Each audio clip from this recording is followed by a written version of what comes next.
Hi everyone, good afternoon. My name is Ashwarya and I'm from Triple Bundelkhand. And today I have a special guest for all of you because आज का हमारा session बहुत ही मधुर और musical होने वाला है because we have the king of voice with us, Sufi ghazal singer and a composer, Mr.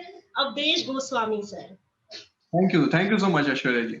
Awadhesh sir welcome you और बहुत अच्छा लग रहा है हमें आपके साथ यहाँ पर बात करने को मिलेगी और बहुत सारी चीजें आपसे जानने को मिलेगी, आपकी जर्नी हमें जानने को मिलेगी कि आपने कैसी शुरुआत की थी और अब आप यहाँ पर एक म्यूजिक कंपोजर के तौर पर हमारे साथ हम आपका इंटरव्यू ले रहे हैं। So will start get a lot of things to learn from you, but before that इस सेशन की शुरुआत आप कैसे करना चाहेंगे एक म्यूजिक के साथ और अपने बारे में बताकर? बिल्कुल बिल्कुल, थैंक यू सो मच। सबसे पहले तो मैं आपका शुक्रिया अदा करना चाहूँगा कि आपने ट्रिपल प्लेटफॉर्म पे मुझे इनवाइट किया। कुछ हमारे बारे में जानने की आपको चाह है और हम भी आपको अपने सुरों के बारे में कुछ ना कुछ अपना तजुर्बा बताएँगे, अपनी जर्नी बताएँगे। तो सबसे पहले तो मैं आपका और ट्रिपल प्लेटफॉर्म का बहुत-बहुत धन्यवाद, शुक्रिया अदा करना चाहूँगा। It's our pleasure to have you, sir. और ये वही बात तो हमारी आज का ये जो सेशन है, तो वो म्यूज़िकल ही है पूरा। तो मैं चाहता हूँ कि मैं शुरुआत ही म्यूज़िक से करूँ और एक छोटी-सी गज़ल के साथ मैं इसका जो कहते हैं कि इसकी शुरुआत करना चाहूँगा। स्वागत है सर आपका और हम बहुत इंतजार कर रहे थे इस चीज का। तो छोटी-सी गज़ल मैं आपके सामने पेश कर रहा हूँ।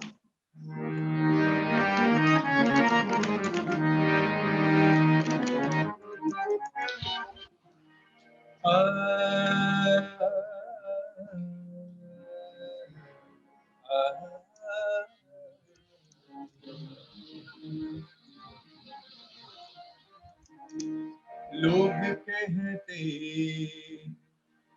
अजनबी तुम हो, लोग कहते अजनबी तुम, अजनबी मेरी जिंदगी तुम हो, अजनबी मेरी जिंदगी तुम हो, लोग कहते अजनबी तुम हो। इस ज़माने में वफ़ा की उम्मीदें, इस ज़माने में वफ़ा की उम्मीदें, किस ज़माने के आदमी तुम, किस ज़माने के आदमी तुम, लोग कहते अजनबी तुम। Thank you so much. Thank you so much, sir. You really have a heart-touching voice and a beautiful voice और सेशन की शुरुआत ही इतनी अच्छी हुई है. So I guess कि end तक बहुत अच्छा माहौल रहने वाला है. Thank you so much. Thank you. And the song Ajnabi Tum Ho, I don't think that after this interview, after getting knowing about you a lot of things, nobody will be Ajnabi to you. हाँ, ये मेरी favourite गज़लों में से एक है और इसको कई लेजेंडरी सिंगर ने भी गाया है, जगजीत सिंह ने भी गाया है और हरिहरन सिंह ने जी भी गाया है। तो बहुत सारे सिंगर्स हैं जो उनको अपने-अपने तरीके से गाया है। आशा जी ने भी गाया है। तो मैंने कोशिश की कि अपने ढंग से इसको गाया जाए। तो ये जो आप बहर सुन रहे थे, ये कंपोज़िशन मेरी ही है। तो So nice. Thank you so much.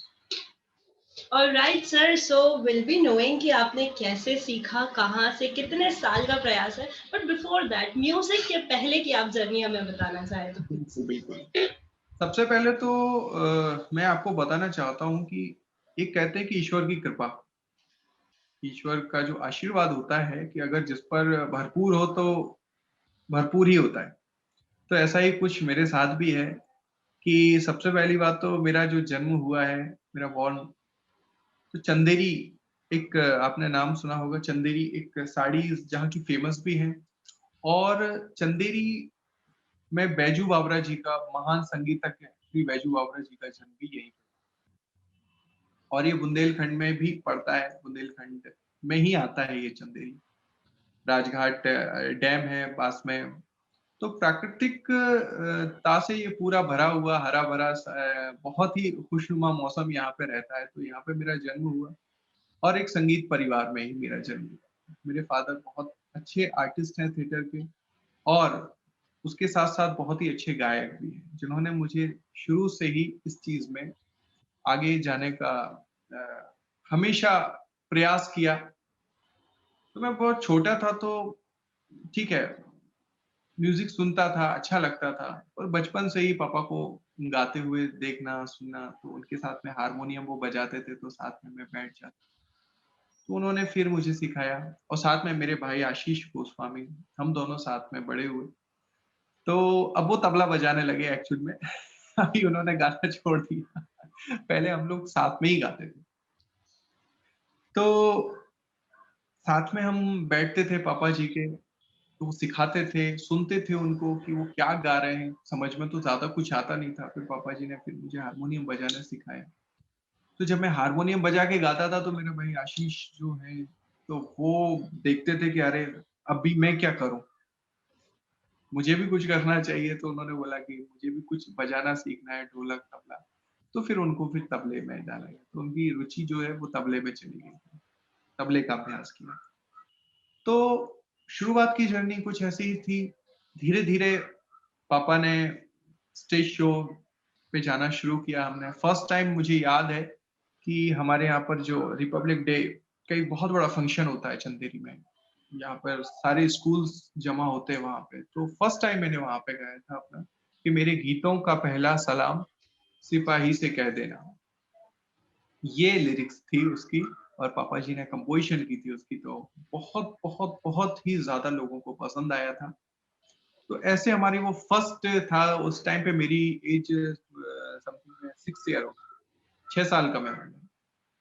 तो मेरा फर्स्ट शो था और स्कूल में भी सबसे पहले मैंने स्कूल में गाया तो स्कूल में स्टेज नहीं थी तो एक वो सीढ़ी थी। तो सीढ़ी पे खड़े होकर के गाया था, वो मेरा फर्स्ट स्टेज था।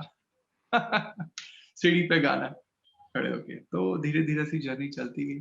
फिर पापा जी के सानिध्य में फिर मैंने सीखा सुगम संगीत। सुगम संगीत मेरे पापा जी ने सिखाया। फिर उसके बाद फिर मुझे सूफ़ी का बहुत अच्छा सुनने को मौका मिला। उस्ताद नुसरत फ़तेह अली खान साहब की सीडियाँ मैं सुनता था। साबरी ब्रदर्स साहब की मैं सीडियाँ सुनता था। तो मुझे बहुत अच्छा लगता था। उनके गाने सुनता था, उनकी कव्वाली सुन के। मुझे बहुत ही अच्छा लगता था। तो मैंने फिर पापा से कहा मैंने कहा मुझे भी ये गाना है। तो बोले, "अरे वाह! क्या बात है, गाओ।" तो मैंने उनका सुन-सुन के मैंने गाना गाने की कोशिश की। तो यहाँ पर हमारे चंदेरी में एक उर्स होता है, उर्स जो दरगाह है बाबा मखदूम शाह विलायत साहब की। तो वहाँ पे मैंने फर्स्ट जो शो किया था उर्दू का, तो वहाँ पे मैंने गाया तो लोगों ने बोला कि बेटा आप बहुत अच्छा गा रहे हो, बट आपकी जो उर्दू है, वो थोड़ी-सी कमज़ोर है। क्योंकि हम ठहरे ब्राह्मण परिवार से जन्म लिए तो उर्दू का तो कुछ ए टू ज़ेड पता ही नहीं था हमें। बट फिर बाद में पता चला कि ज़रूरी नहीं है कव्वाली में ही हर अगर आप ग़ज़ल भी गाते हैं, भजन भी गाते हैं और सूफ़ी गाते हैं या बॉलीवुड सॉन्ग गाते हैं तो उसमें उर्दू के बहुत, बहुत, बहुत ज़्यादा मायने हैं।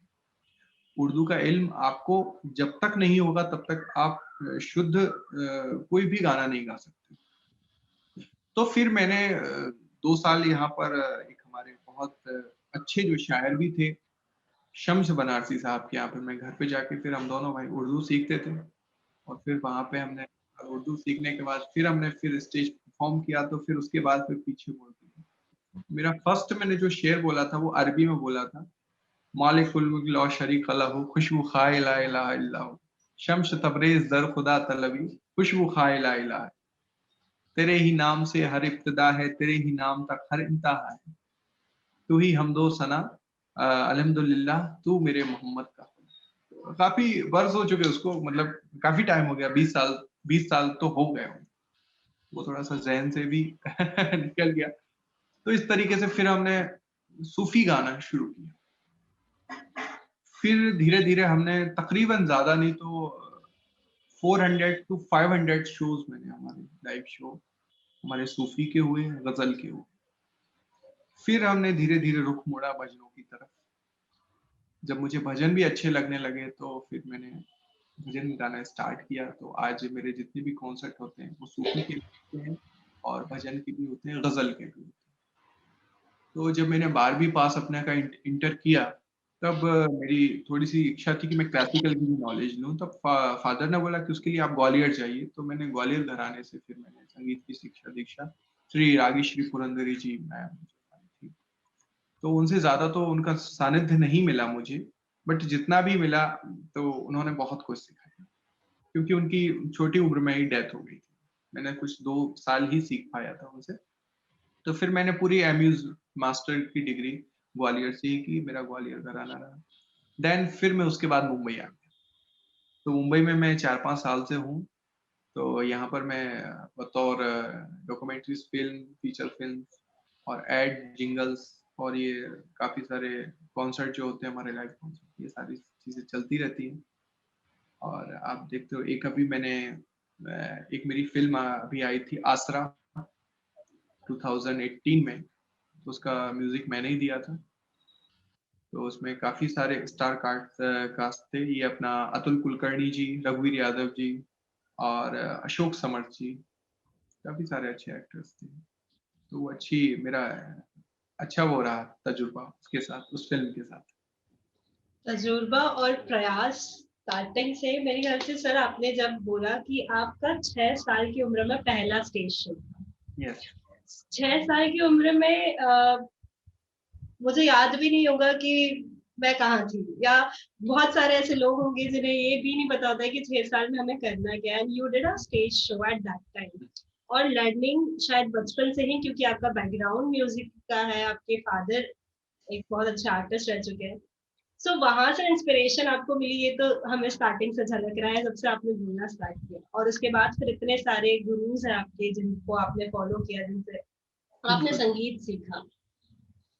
बचपन से आपने संगीत सीखते हुए आए, तो क्या पढ़ाई, एक छोटा सा क्वेश्चन है, इंडियन फैमिली है हमारी, हम इंडिया में रहते हैं, एक चीज होती है, एक हुनर कितना भी हो या टैलेंट कितना भी, एक चीज होती है पढ़ाई साथ में करनी होती है, उसका बैलेंस होना बहुत इंपॉर्टेंट है। अगर आप इंडिया में रह रहे हो, वो चीज हमेशा आपकी नोटिस होती जाएगी और वो चीज आपसे क्वेश्चन पूछा जाएगा।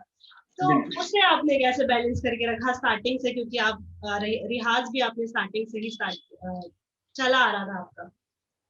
तो सबसे पहले मैं आपको बताऊँ कि मुझे पढ़ाई का कोई प्रेशर नहीं रहा सबसे पहले, क्योंकि मैंने उसको कुछ ज़्यादा तवज्जो नहीं दी पढ़ाई को क्योंकि ज़्यादा मेरा फ़ोकस नहीं था पढ़ाई में, मेरा म्यूज़िक में ज़्यादा था। बट मैंने पढ़ाई अच्छी की, कोई भी 12th तक मैं जिस स्कूल में पढ़ा मेरी कोई फ़ीस नहीं लगी क्योंकि टीचर्स ही बोलते थे कि अरे नहीं आप पढ़ रहे हो यही बहुत है। तो मेरे और मेरे भाई का कुछ भी फ़ीस उसमें नहीं लगी, बट मैं अच्छे नंबरों से सारी चीज़ें जो भी थी रिक्वायरमेंट होती है जो कि आप फर्स्ट डिवीज़न आप पास होइए, तो वो चीज़ होती रही। बट ऐसा नहीं है कि कुछ 80% 90% 95 ये कुछ रनिंग में मुझे दौड़ना नहीं था, ना मैं दौड़ा। मुझे मैंने जितनी पढ़ाई की उतने मुझे नंबर्स आते थे, मैं पास फर्स्ट डिवीज़न से हो जाता था। मैं उसमें मस्त था, मुझे कोई उसमें टेंशन नहीं थी।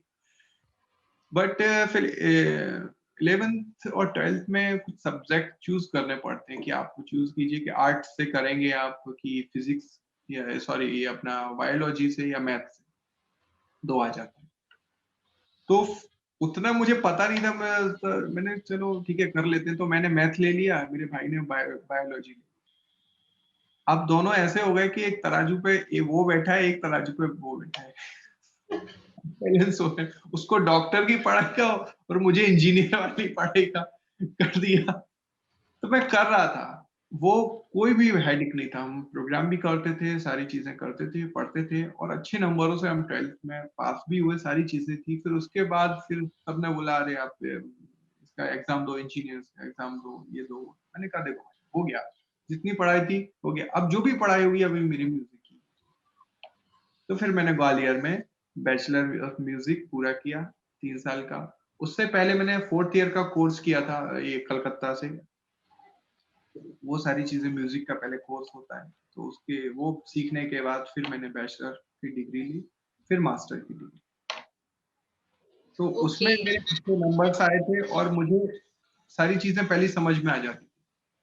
कई चीजें ऐसी होती थी कि मैंने पढ़ी भी नहीं है, जो एग्जाम में आई है वो मुझे आसानी से दिख जाती थी कि अरे वाह ये तो मैंने किया है। तो इंसान को वही करना चाहिए जो उसे आता है एक्चुअल में। ऐसा नहीं है कि आपको बांसुरी बजानी आती है और बांसुरी वाले हाथ में आपने बंदूक पकड़ा दी, कोई मतलब ही नहीं है उसका। तो वो चीज थी, कंटिन्यू चलता रहा। और उसका ये एक बेनिफिट ये हुआ कि हम जब लाइव शो करते थे तो हमारे कॉलेज में क्या होता था कि जब एग्जाम होते थे तो एक स्टेज परफॉर्मिंग का एक अलग से वो था सब्जेक्ट, जिसमें आपको 100 नंबर मिलते थे उसमें अलग। तो उसमें वो कोई नहीं कर पाता था उसके लिए, क्योंकि सब वहां बैठ के ऐसे कोई ऐसा देख रहा है, कोई ऐसा देख रहा है, और हम बैठ के बिल्कुल आराम से हाँ भाई क्या गाना है बताओ। तो मतलब एकदम जो, क्योंकि हमारा तो काम ही था बचपन से ही हम वही कर रहे थे, स्टेज पे ही गा रहे थे। तो मुझे उसमें 100 to 100 नंबर मिलते थे। मैं और मेरे दोनों भाई, हम दोनों तो तबले में करते थे, हम अपने गाने में करते थे। तो कभी कभी हम जैसे भूल भी जाए, कोई राग है तो कोई सरगम भी भूल जाए तो हम उसको तुरंत बना लेते थे उसी टाइम पे।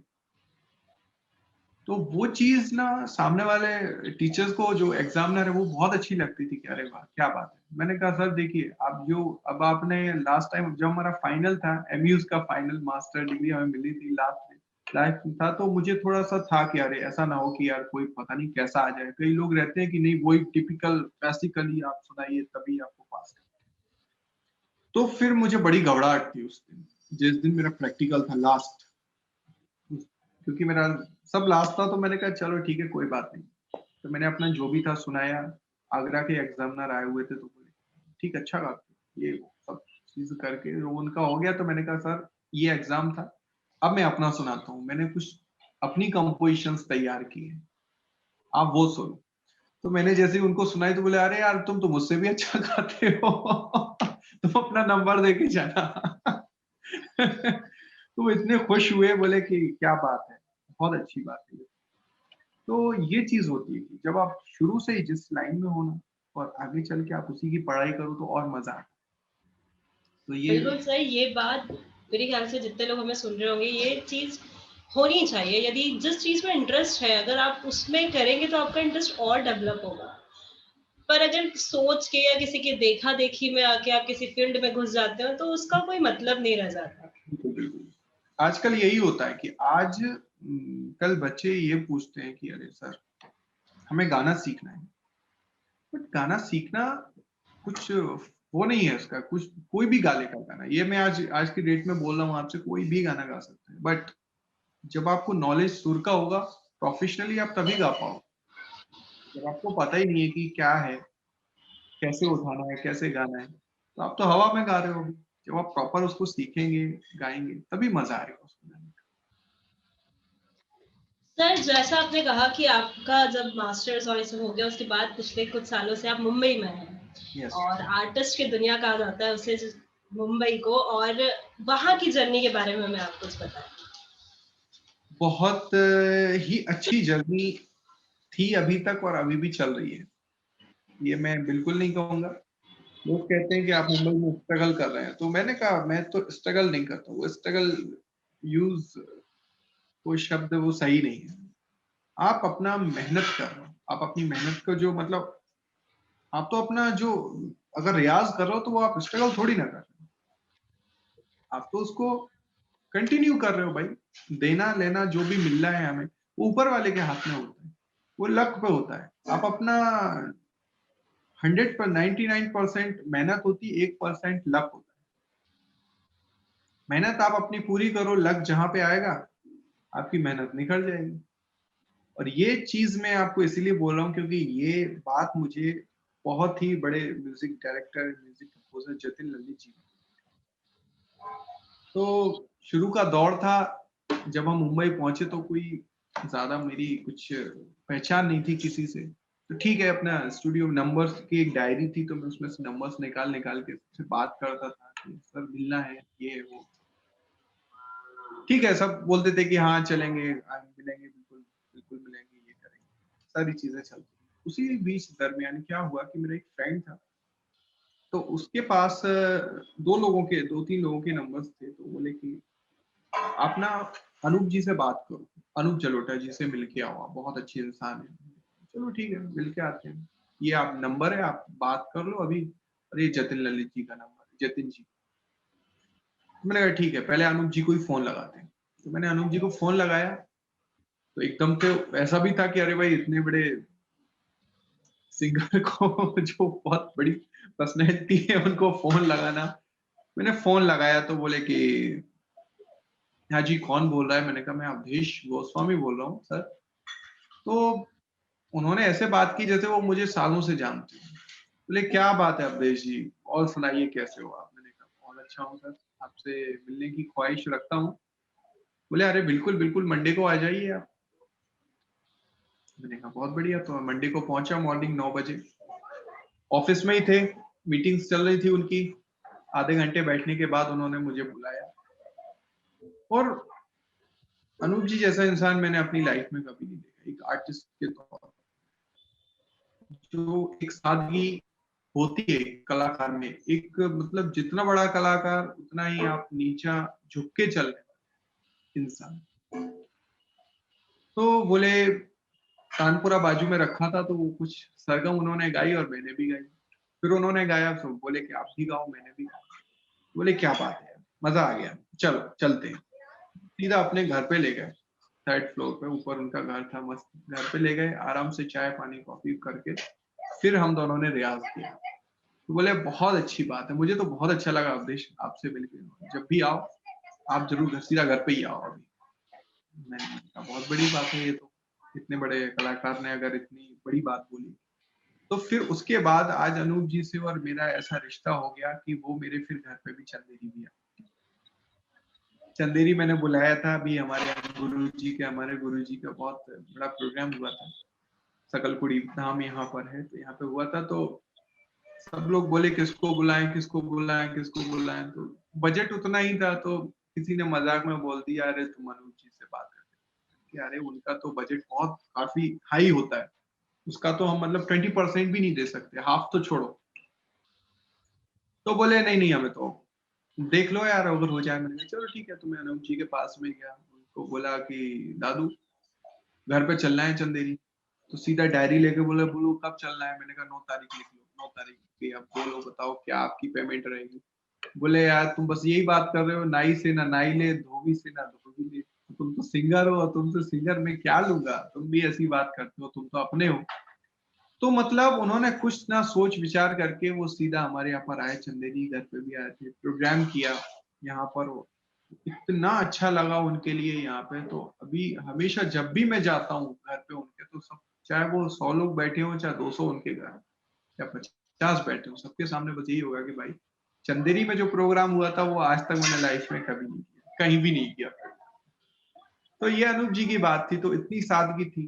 तो उनसे भी मुलाकात हुई। फिर जतिन जी से, आप जतिन जी का मैं किस्सा आपको बताता हूँ। आप जिस तरीके से आपने बोला ना कि स्ट्रगल, तो शायद आपने वो शब्द भी ठीक बोला था। तो मैंने उनको कॉल किया जतिन जी को, तो जतिन जी बोले, अब वो यहाँ पे पूरा अपोजिट हो गया, बिल्कुल उल्टा, बिल्कुल। तो मैंने कहा कि जतिन जी बोल रहे हैं? बोले हाँ मैं जतिन बोल रहा हूँ, आप बताइए। मैंने कहा सर आपसे मिलना था कि। बोले अभी तो बेटा टाइम नहीं है मेरे पास, आप 10 दिन बाद कॉल कर।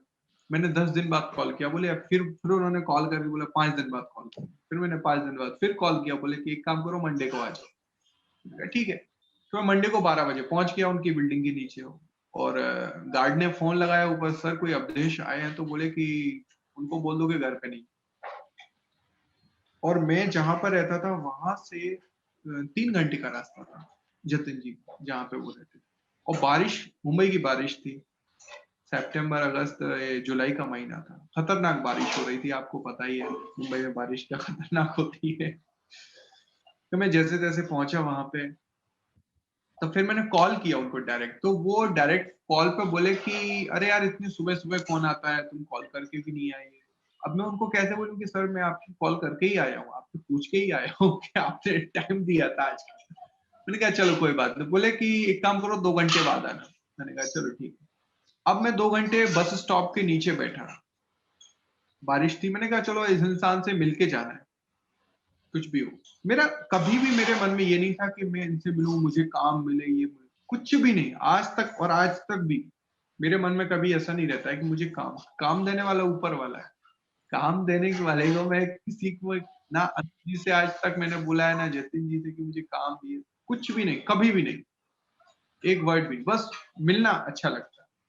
क्योंकि आप जितने जिसका संग करोगे वो रंग शायद आप कभी ना कभी आपके ऊपर आ जाए। तो फिर उन्होंने बुलाया जतिन जी ने, फिर 2 घंटे बाद मैंने फिर कॉल किया 2 बजे। भूखा-प्यासा था, मैंने कुछ नहीं खाया। बोले कि आ जाओ। जैसे ही मैं पहुँचा बड़ा-सा घर था उनका, तो जैसे ही अंदर गया तो जतिन जी बैठे थे, तो देख के एकदम से बोले तुम्हें तमीज़ नहीं है बिल्कुल और आप मतलब सुबह-सुबह आ गए हो, क्या है ये ऐसा-ऐसा पूरा एकदम से ऐसा भड़के मैं तो बिल्कुल मेरी साँस तो यहाँ अटक गई। मैंने कहा अरे बाप रे! मैंने कहा कूल डाउन अंदर से बोले। बोले चलो क्या गाते हो? मैंने कहा सर मैं गज़ल और थोड़ा-सा सूफ़ी। ठीक है, सुनाओ। बैठो और बोले एक लाइन सुनाना, एक लाइन से दूसरी मुझे जल्दी जाना है, मुझे टाइम नहीं है, एक लाइन सुनाना मुझे। ठीक है। तो मैंने तसल्ली से बैठ के आँख बंद करके और एक लाइन सुनाई गज़ल। एक लाइन सुनाने के बाद मैं रुक गया, तो बोले एक और सुनाओ। मैंने एक और लाइन सुनाई, बोले एक अंतरा भी सुनाओ। मैंने एक अंतरा, एक काम करो बेटा पूरी गज़ल सुनाओ। मैंने पूरी गज़ल सुना दी। फिर और कुछ आता है तुम्हें और ये इस टाइप का? मैंने कहा हाँ। बैठे-बैठे आधा घंटा हो गया सुनते-सुनते और वो इतने प्यार से सुन रहे थे, बोले अरे यार क्या बात है, तुमने तो आज दिन बना दिया। चलो आज पहले तो खाना खाते हैं। लोग बैठ के। अरे अभी तो ये इंसान बिल्कुल, तो ये होती है सच्चे कलाकार की पहचान। उनको तब ऐसा लग रहा था कि हाँ कोई आ गया, बट उनके लिए उससे मतलब नहीं था। उनके लिए जब उनके लिए सच्चा सुर मिला, शायद ईश्वर ने वो जो मुझे दिया है, जैसा भी था टूटा-फूटा मैंने तो गाया था। अब जो भी उनको अच्छा लगा हो, बहुत अच्छा लगा उनकी, अच्छा नहीं बहुत अच्छा लगा। उठ के गले मिल के बोले कि चलो। हम लोगों ने फिर खाना खाया, फिर वो साथ में चलो चलते हैं। अब मैं उनसे क्या पूछूँ कि मुझे कहाँ ले जा रहे हो? सीधा ले गए फिर। मैंने देखा सीधा फिर अपने स्टूडियो में ले गए वो। स्टूडियो में वही स्टूडियो था जिस माइक पे ऑलमोस्ट सिंगर्स गा चुके थे। तो जिसमें लता जी भी थी, जिनमें कैलाश खेर जी थे, जिसमें हरी जी भी थे, जगजीत जी भी थे। उसी माइक पे फर्स्ट गज़ल जो जगजीत जी ने गाई थी, होश वालों को खबर क्या, बेखुदी क्या चीज़ है। वही स्टूडियो था, तो वो अंदर जाके जो मुझे एक पॉज़िटिव एनर्जी, एक एहसास हुआ कि वाह! क्या बात है। तो फिर उनने खुद बोला कि यार अवधेश बहुत अच्छा लगा तुमसे मिलके, बहुत अच्छा गाते हो, आते रहा करो। मिलके बहुत अच्छा। मैंने कहा चलो ठीक है, हमारा आना सफल हो गया। तो ये होती है कि हमें कभी भी हिम्मत, कोई ऐसा नहीं सोचना चाहिए कि हमें कोई मतलब कोई चीज़ अगर नहीं हो रही है, तब भी उन्होंने बोला था कि हम लोग भी, उन्होंने फिर बोला दूसरे दिन फिर बुलाया, उन्होंने खुद भी बुलाया कि अगर यार कल फ्री हो ना तो आ जाना। मैंने कहा ठीक है। तो दूसरे दिन फिर मैं गया, तब फिर वो सारी चीज़ें बातचीत चीज़ चली थी कि बेटा हम लोग भी ऐसे ही, हम और ललित, जतिन ललित बोले कि मैं और ललित ऐसी रात में मतलब गाड़ी में धक्के मार-मार के, और हमारी गाड़ी नहीं चलती थी, टूटी-फूटी गाड़ी थी, बट फिर भी हमें अरेंजिंग करके स्टूडियो में भागना पड़ता था। ये सारी चीज़ें करना पड़ती थी। डायरेक्टर्स के गेट पे जा के 2-2 3-3 घंटे बैठा रहना पड़ता था और बुखार आता था, तब जाके फिर जब जो हमारा मेहनत थी हमारी 90% 99% जो मेहनत थी, वो हमारी सक्सेस थी। बट जब एक लक आया हमारा, तो हमारे 100 पूरे हो गए। तो देखो एक के बाद एक, एक के बाद एक, एक के बाद एक, एक के बाद एक, हिट 15 साल पूरा राज किया। तो ये होता है। बहुत खूब कहा सर आपने। एक तो ये कि स्ट्रगल को जो आपने मेहनत का रूप दिया है। आपकी लाइफ में आपने कहा स्ट्रगल की ही नहीं है, मेहनत की है और उसका फल जो आपको मिला है। और 2 एग्ज़ाम्पल्स आपने दिए और दोनों एक में जो आसानी से आपको एक चीज़ मिल गई और दूसरी चीज़ में अगर कोई और शायद इंसान होता तो उसकी हिम्मत यदि टूट जाती या फिर वो वहीं से लौट जाता या वो रुक जाता, तो वो बिल्कुल, आगे का जो पड़ाव आपको मिला है वो नहीं मिल पाता। बिल्कुल नहीं। ये बहुत कहने वाली बात है कि हमें हिम्मत नहीं छोड़नी चाहिए। बिल्कुल। आप इतने सालों कलाकार की हो, आप एक हमारे फादर ने हमें हमेशा सिखाया कि बेटा आप कलाकार पात्र हो, आप कलाकार एक पात्र के जैसे होता है कि उसको उस पे कुछ भी डाल दो, वो उसका ही रूप ले लेना चाहिए। आपको एक कलाकार जो होता है वो मिलिट्री जो होती है एक सैनिक की तरह होना चाहिए, एक आर्टिस्ट को। चाहे वो रंग संगीत से जुड़ा हुआ है, चाहे वो थिएटर से जुड़ा हुआ है, कोई भी कलाकार। एक तो उसको इस तरीके से होना चाहिए कि आप कभी भी आपको कैसे भी आज मैं प्लेन से भी जाता हूँ, मैं बसेस से भी मैंने किए हैं और मैं ट्रेन से भी जाता हूँ। जहाँ तक मैं बैलगाड़ी में भी बैठा हूँ, आपको विश्वास नहीं होगा तो उस चीज़ में एन्जॉय करो। वो इम्पोर्टेंस नहीं है हमारा। आपको ये तो लाइफ है, ये तो चलती रहेगी, कुछ ना कुछ उतार-चढ़ाव आते रहेंगे लाइफ में। बट आप अपना एक वे जो है ना वो आप रखो और चलते चलो। स्पीड ब्रेकर जिसे कहते हैं, एक हाईवे आप चल रहा है और बीच-बीच में स्पीड ब्रेकर आ रहा है। अब स्पीड ब्रेकर देख के ही आप रुक जाओ कि अरे ऐसा तो ना हो गाड़ी हमारी टंग जाएगी बीच में, ऐसा तो नहीं होगा, ऐसा तो नहीं तो आप रिटर्न मार लो कि नहीं अभी नहीं चढ़ना है। तो मतलब नहीं, वहीं जर्नी आपकी खत्म हो गई। और अगर वो स्पीड ब्रेकर ना भी आए रास्ते में तो फिर अगला जो बड़ा स्पीड ब्रेकर आएगा उसे पार करने की हिम्मत कैसे मिलेगी? इसलिए जो छोटे ब्रेकर्स आते रहते हैं उन्हें पार करते रहना चाहिए। वही। सर आप बच्चों को सिखाते भी हैं म्यूज़िक। बिल्कुल, बिल्कुल। सो वो कैसे सिखाते हो और क्या बेस्ट पार्ट है बच्चों को म्यूज़िक सिखाने में? देखिए, बच्चों को सिखाने वाली बात है तो ये मुझे लॉकडाउन ने सिखाई, मैं आपको बताऊँ। इससे पहले मैं कभी नहीं किसी को नहीं सिखाया मैंने, कभी भी नहीं। मैं ही सीखता था, अभी भी सीख रहा हूँ वैसे तो। बट फिर ये लगा कि शायद हम किसी को सिखाएँगे तो हमारी जो एक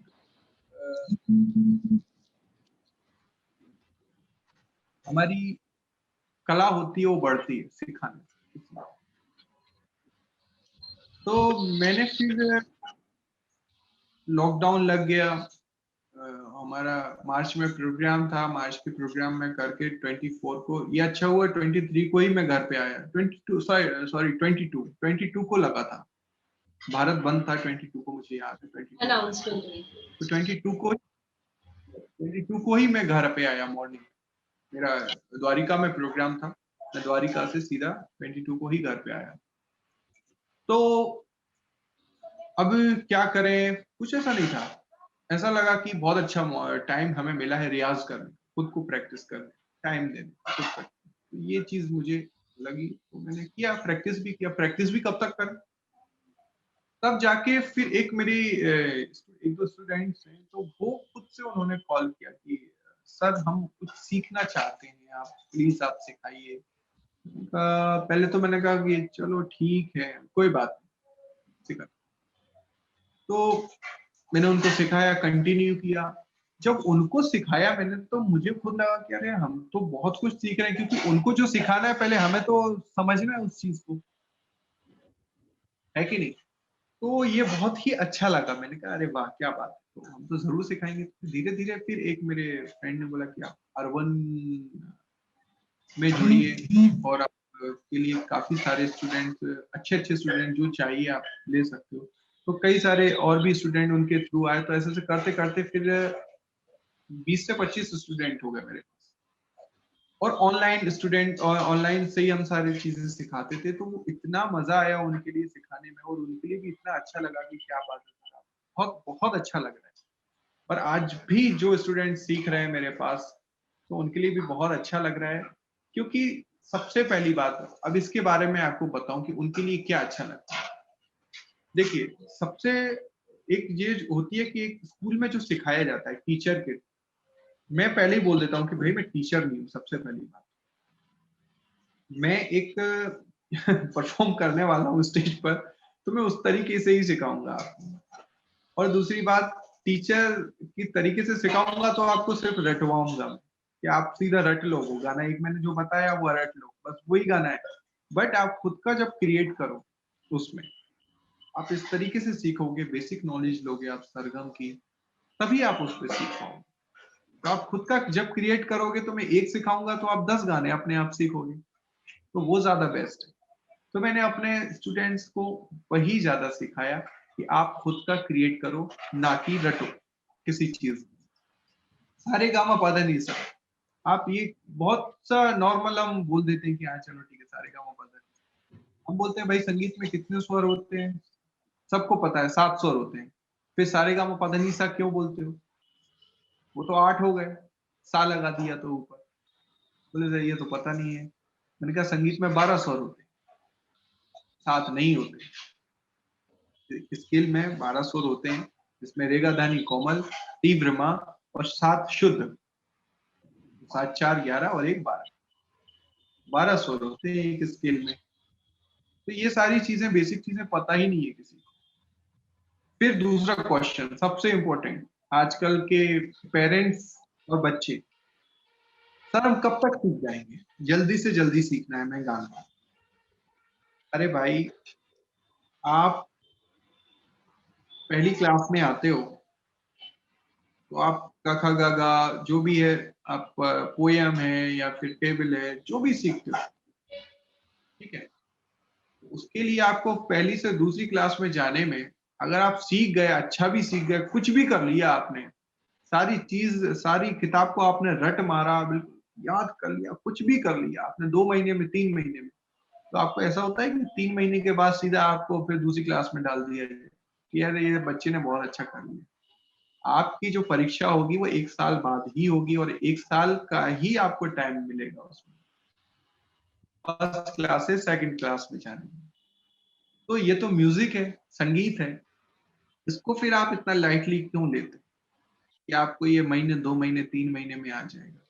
मेरे गुरु ने मुझे 6 महीने सिर्फ सरगम ही सिखाई क्लासिकल, और कुछ गाना सिखाई नहीं, 6 महीने बस सरगम सिखाई। तो सरगम हमने सीखी तब हमें पता, आज उसका पता है ना इम्पोर्टेंस कि हम कितना हम गा सकते हैं, हमें क्या पता है। तो वही सारी चीजें होती है कि आप उसको ध्यान में रखो कि आप जो संगीत सीखने जा रहे हो वो कोई पढ़ाई नहीं है, सबसे पहले वो एक साधना है, तो उसमें आपको टाइम तो देना पड़ेगा, पेशेंस और प्रैक्टिस। तो आज हमारे जितने भी बच्चे सीख रहे हैं ऑनलाइन क्लास से, बहुत बहुत बहुत अच्छा सीख रहे हैं, और हम जो सिखाते हैं वही सीख रहे हैं, और उनमें बहुत ही कई स्टूडेंट्स ऐसे हैं कि जो अच्छा गा भी रहे हैं। और अभी मैंने एक रिपब्लिक डे पे एक बच्चों के साथ एक वीडियो भी बनाया था, तो काफी अच्छा लगा सब। ये सारी चीज, तो मुझे तो बहुत अच्छा लगा। जरूर सर, हमने भी उसे सुना है और इट वाज रियली नाइस। जिन लोगों ने नहीं सुना है वो सर के यूट्यूब चैनल पे या फिर ट्रिपल के चैनल पर भी देख सकते हैं। बहुत सुंदर रिपब्लिक डे पे जो सर ने उसे पोस्ट किया था। सर लॉकडाउन ने आपको एक ट्रेनर बना दिया। मैं टीचर तो नहीं कहूंगी बिकॉज आपने ही स्टार्टिंग में कहा कि मैं टीचर नहीं। सो आपने म्यूजिक क्लासेस स्टार्ट किया, क्या ये कंटिन्यू करने वाले हैं आप हमेशा? बिल्कुल, अच्छे स्टूडेंट्स मिलेंगे, सुरीले मिलेंगे तो मैं हमेशा कंटिन्यू करूँ, हमेशा, क्योंकि उनको सिखाने की, अब देखिए आप एक चीज पता है, अभी एक हमारे नए स्टूडेंट जुड़े हुए हैं, दिल्ली से हैं, और हमारे ऑल इंडिया से जुड़े हुए हैं सारे, जितने भी हमारे स्टूडेंट हैं सारे ऑल इंडिया से। एक दो महीने तो एक मेरे फॉरेन में, अमेरिका में भी एक दो स्टूडेंट्स, मैं भी सीखा, बहुत अच्छा लगा। तो उनका जो जो सुर है वो खरज का है, नीचे नीचे से गाते हैं, उनका ऑटोमेटिकली नीचे का। तो देखिए उनके लिए अब सिखाना है तो पहले मुझे खरज पे जाना हो, नीचे का रियाज करना, तो पहले उनको सिखाने से पहले मैं अपना रियाज करता हूँ, तो ये मेरे लिए प्लस पॉइंट है। प्रॉब्लम कुछ नहीं है, अगर मैं उनको मीडियम पे भी बताऊं तो वो खरज पे रियाज करते हैं, जो भी है सारी चीजें, बट उनको प्रॉपरली बताऊंगा तो मुझे खुद है कि चलो इन स्टूडेंट्स की वजह से मेरा भी रियाज हो रहा है, मेरी भी नॉलेज बढ़ रही है, मेरा भी जो मैंने सीखा है वो फिर से मैं निकाल रहा हूँ अपना। तो ये बहुत अच्छी बात होती है, बट सुरीले होना चाहिए बंदे।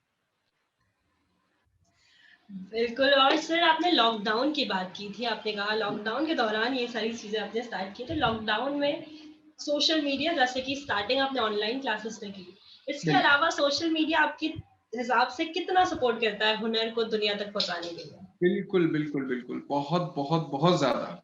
जितना कहा जाए तो वो बहुत ज्यादा कम होगा। सोशल मीडिया के थ्रू हमने बहुत सारे लाइव कॉन्सर्ट भी किए, लाइव प्रोग्राम किए। इसमें अपने कई चैनल्स थे, कई प्लेटफॉर्म थे। तो बीच में उन्होंने बोला कि सर हमारे भी इसमें आइए, प्लेटफॉर्म पे आइए, हमारे भी इस पे भजन गाइए, गजल गाइए, सारी चीजें। तो कई सारे प्रोग्राम किए हमने।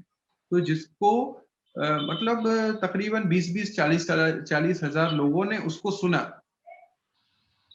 तो ये कितनी अच्छी बात है कि आप घर बैठे, आप 40,000 लोग आपको सुन रहे हैं, आपको लाइक कर रहे हैं। सबसे बड़ी बात आपको ब्लेसिंग कर, वो सबसे बड़ी बात होती है। आपको लाइक शेयर कोई करे ना करे, पर पर ब्लेसिंग कर दे तो वो सबसे बड़ा वो हो जाती है। तो अभी भी कई प्रोग्राम ऐसे होते हैं कि लाइव होते हैं, यूट्यूब पे भी लाइव होते हैं, फेसबुक पर भी लाइव। ये बहुत ही बढ़िया एक चीज है। और मैंने एक गीत भी बनाया था कि बहुत हुई नादानी अब ना निकल, मत निकल मत निकल मत निकल, कोरोना के बीच में। इसमें तो वो भी काफी काफी न्यूज चैनलों में वो आया था मेरा सॉन्ग। तो अभी मुझे रिपब्लिक डे पर अभी वो उसका सम्मान भी मुझे मिला है कि आपका बड़ा ही अद्भुत योगदान रहा इसमें। मुझे बड़ी खुशी हुई कि चलो मेरे थ्रू कुछ ना कुछ अच्छा काम हुआ। तो मैं very social congratulations to you sir for that. तो सोशल मीडिया तो एक अमेजिंग, आप अपनी बात को, अगर आपको लाखों लोगों तक पहुंचाना है, बट आपकी बात में दम होना चाहिए। क्योंकि आपको पता है कि आजकल फालतू के भी कितने वो आने लगे कि आज एक मजाक भी बनाया जाए सोशल मीडिया। आज आप जो चीज बता रहे हो, सारी चीज को दुनिया को जिसकी जरूरत है वही आप बताओ। अननेसेसरी आप फालतू की चीजें डालते हो या फिर कुछ भी आप सुबह से शाम तक उसको उसका गलत यूज नहीं करना चाहिए।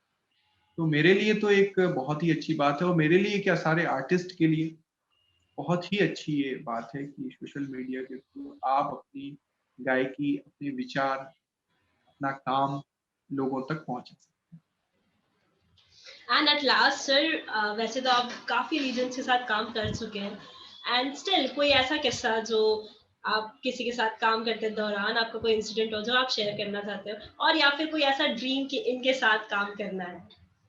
हैं। ड्रीम तो मेरा है कि एक बार मुझे ए आर रहमान साहब के साथ कुछ अगर काम करने का कभी लाइफ में मौका मिला तो जरूर करूंगा। और मेरी फिल्म थी आसरा, तो उसमें जो मेरे कुछ सॉन्ग थे, 5 सॉन्ग समथिंग 5 सॉन्ग थे, तो वो अलग अलग डिफरेंट डिफरेंट स्टाइल में थे। तो एक सॉन्ग मैंने गाया था और एक सॉन्ग रघुवीर जी ने उसमें गाया। तो रघुवीर जी ने ही लिखा था उसके लिए, और मैंने गाया।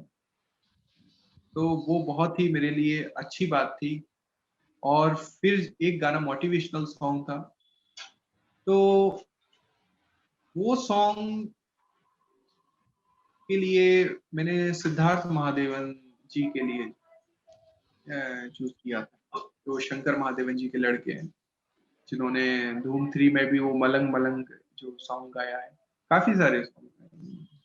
तो सिद्धार्थ महादेवन जी जब आए स्टूडियो में, तो मैं म्यूजिक डायरेक्टर था, तो मैंने उनके लिए गाना सुनाया, तो बहुत ही खुश हुए उस चीज को लेकर के। तो उन्होंने गाया, तो मुझे बहुत ही अच्छा लगा उस टाइम पे कि मैं जो भी सारी चीजें हैं मैं उनको शेयर कर रहा हूँ, और वो इतने अच्छे तरीके से उसको एक्सेप्ट करके गाना गा रहे हैं। तो बहुत ही अच्छा सॉन्ग था।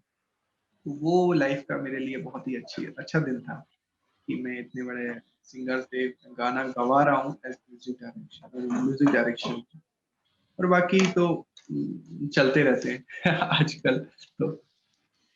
There is a lot of things कि हम बात करते रहे sir, but there are some time limits, और इस कारण बिल्कुल मुझे बिल्कुल। ये रैप अप एक करना छोटी पड़ेगा। सी बात, बट एक छोटी सी बात आपको मैं बताना जरूर चाहता हूँ। जरूर मैं सर। बात भूल गया था उस टाइम पे जब बच्चों की बात चल रही थी सिखाने के लिए, तो मैं बताना चाहता हूँ आज सबके लिए कि सारे गामा पा धा नी का क्या मतलब होता है। आज लोग करते हैं, तो मेरे अनुभव से सा से सीखिए। सबसे पहली बात तो सा जो होता है उससे बताना चाहता हूँ कि सा से सीखिए, रे से रियाज कीजिए, गा से गाइए, माँ से मधुर गाओ। ऐसा नहीं कुछ भी गा रहे हो। तो सा से सीखो, रे से रियाज करो, गा से गाओ, माँ से मधुर गाओ, और पा से परखो कि हम क्या गा रहे हैं। ऐसा नहीं कुछ भी हम गलत तो नहीं गा रहे हैं, क्योंकि हमारी वॉइस पे क्या अच्छा लगता है गाना, वो परखना होता है। और धा से ध्यान, ध्यान मेडिटेशन ये जरूरी है संगीत में, एकाग्रता। जब ये सारी चीजें होती हैं, आपके अंदर आ जाएंगी, तो नी से अपने आप निखार आ जाएगा आपके संगीत में। फिर आप ऊपर वाले साथे संगत कीजिए और अपना संगीत शेयर कीजिए। बट आजकल उल्टे चलते हैं, पहले संगीत शेयर करते हैं अपना वो सारी चीजें। तो ध्यान दो हमेशा, सभी लोग जो भी संगीत प्रेमी, आप संगीत सीखो पहले, फिर उसके लिए गाएं। बिल्कुल सर, जो लोग हमें सुन रहे हैं उन्हें मैं बताना चाहूंगी कि सर से जो बात करके हमें पता चला कि सबसे पहले वही काम करो जिसमें आपका इंटरेस्ट हो। दूसरा, मेहनत को कभी छोड़ो मत, मेहनत करते रहो, लगन से करते रहो। स्ट्रगल को स्ट्रगल ना समझकर उसे अपनी मेहनत समझो और उसका रिजल्ट तुम्हें मिलेगा। कभी मत रुको, जो कर रहे हो उसका प्रयास करते रहो, एक दिन उसका रिजल्ट जरूर मिलेगा, जैसे सर ने एग्जाम्पल में बताया। और सर, सारे गामा पधानिसा का जो असली मतलब है वो आज आपने हमें बताया। Thank you so much sir, it was really nice to talking to you. बहुत सारी चीजें आपसे सीखने को मिली, जानने को मिली। पर जाते जाते हम जरूर चाहेंगे कि आप इस म्यूजिकल सेशन को म्यूजिक के थ्रू ही खत्म करें। बिल्कुल बिल्कुल। मैं एक हमारे एक चाचा जी हैं, तो उन्होंने एक बहुत ही अच्छे प्रेम के ऊपर एक गीत लिखा था। तो मैं आज तो आपको वो गीत सुनाना चाहता हूँ जो कंपोज मैंने किया है। और हाँ, एक और चीज है कि मेरे मेरे साथ साथ मेरे जो भाई हैं तबले पर आशीष गोस्वामी, और एक मेरे भाई हैं नमन गोस्वामी, जो बुलबुल तरंग पे मेरा साथ देते हैं। तो हम लोग सब साथ में प्रोग्राम करते हैं। तो हम लोगों का एक बैंड है, गोस्वामी ब्रदर्स करके, जो हम पूरे देश में प्रोग्राम करते हैं। तो भाइयों का साथ रहता है तो और भी मजा आता है, हमारा संगीत और भी मजबूत होता है। तो आइए एक छोटा सा गीत मैं आपको सुनाता हूँ।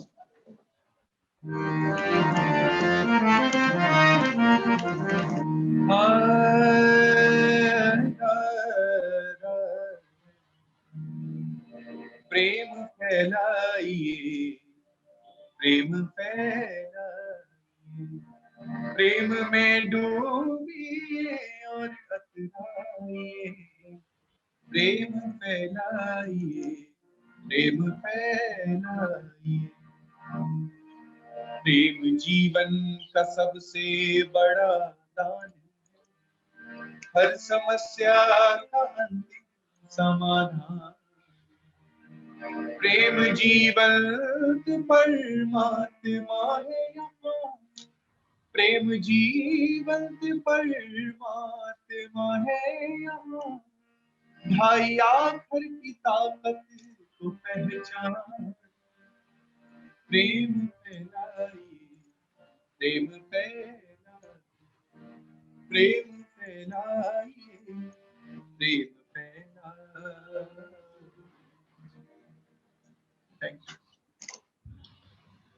Thank you. Thank you so much, sir. Thank you so much. और I'm speechless, but at last मैं सिर्फ यही कहना चाहूंगी कि बहुत ही मधुरता है आपकी वॉइस में, and you're doing such a really nice job. और आप इसी तरह गाते रहे और बुंदेलखंड चंदेरी और इंडिया का नाम रोशन करते रहे। बिल्कुल बिल्कुल। और मैं धन्यवाद देना चाहूंगा कि मैं कुछ कर सकता हूँ। मैं भी अभी बीच में यही सोच रहा था कि मैं अपने ही क्षेत्र के लिए कुछ गाऊं, कुछ एल्बम्स निकालूं। वो भी बहुत अच्छी थी मेरे लिए। भाषा, बुंदेली भाषा बहुत ही एकदम दिल में है, क्योंकि मैं भी इस धरती से जुड़ा हुआ हूँ। तो मैं यहाँ का ही कलाकार हूँ, अपनी मिट्टी का कलाकार हूँ। तो मैं बहुत सारी कंपोजिशंस करता हूँ। तो कुछ अपनी बुंदेली के लिए भी जो भी गीत हैं, यहाँ के फोक हैं, जो भजन है, यहाँ के सूफी सॉन्ग हैं यहाँ के, तो उनको मैं फिर अपने इंडस्ट्रीज में लाऊं, बाहर निकालूं और लोगों को पहुंचाऊं, उनको सुनाऊं। तो देखिए, अगर भगवान ने चाहा तो ये भी हमारा जो प्रयास है वो जरूर सार्थक होगा। और मुझे भी बहुत अच्छा लगा। आपका ऐश्वर्या जी बहुत बहुत धन्यवाद। ये प्लेटफॉर्म है, अच्छे अच्छे कॉन्सर्ट करता है, अच्छे अच्छे प्रोग्राम भी ऑर्गेनाइज करते हैं। मुझे बड़ी खुशी हुई कि आप लोग इतने अच्छे अच्छे प्रोग्राम ऑर्गेनाइज करते हैं, जो जानकारियां हैं वो आप शेयर करते हैं। मैं भी सब लोगों से बोलना चाहता हूँ कि आप इस प्लेटफॉर्म से जुड़िए, इसको ज्यादा से ज्यादा लाइक कीजिए, शेयर कीजिए, और ऐसे ही अच्छे अच्छे कलाकारों के साथ और उनका जो भी एक साथ है और उनकी जो आवाज है, उनका जो मार्गदर्शन है, वो आप बांटते रहिएगा। हमारी शुभकामनाएं आपके साथ। Thank you so much sir, means a lot. And बहुत जल्द हम आपको बुंदेली लैंग्वेज में भी गाते हुए सुनना चाहेंगे, और जब भी ऐसा मौका मिले फिर से हम जुड़ना चाहेंगे इसी तरह। Thank you.